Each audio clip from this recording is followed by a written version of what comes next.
Une lettre au corps enseignant. En pensant à vous, mon estomac se noue un tout petit peu. Je viens de réaliser que je n'ai jamais exprimé ma gratitude à ceux qui m'ont appris à lire, à écrire, à compter, à avoir un esprit analytique, un sens critique et à poser les bonnes questions. D'ailleurs, j'en ai une pour vous. Quel est le secret de votre éternelle jeunesse? On dirait que votre corps se fige dans le temps. Il y a quelques années, j'ai revu mon enseignant de l'école primaire. Elle n'avait pratiquement pris aucune ride. Je n'en revenais pas. Je vais aussi vous faire un aveu, mais que ça reste entre nous. Chaque fois que vous étiez devant moi, je ne rêvais que du jour où j'aurais enfin la chance de quitter votre classe ou votre cours.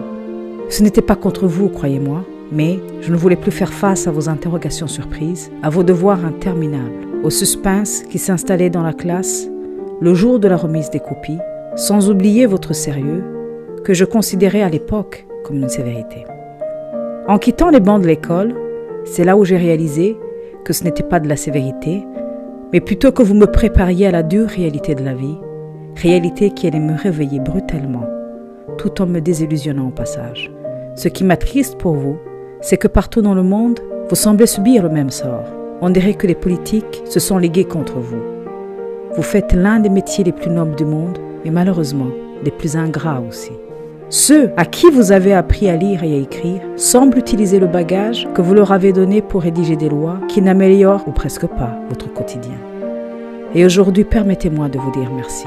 Merci d'une part parce que vous le méritez si bien, et d'autre part parce que c'est vous qui m'avez appris à écrire ce mot et à bien le prononcer.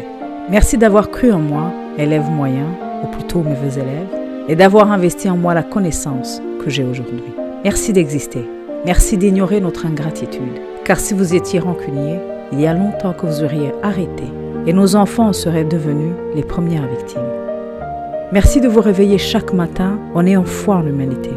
Merci de regarder au-delà des apparences, de faire fi des faiblesses et limites d'apprentissage.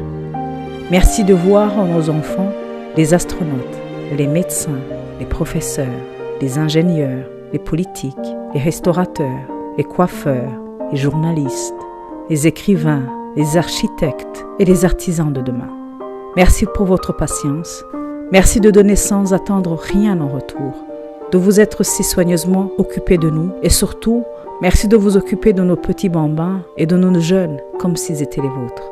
Ces quelques mois de confinement m'ont ouvert les yeux sur votre quotidien, vos défis, vos combats, vos désespoirs, vos doutes et votre persévérance.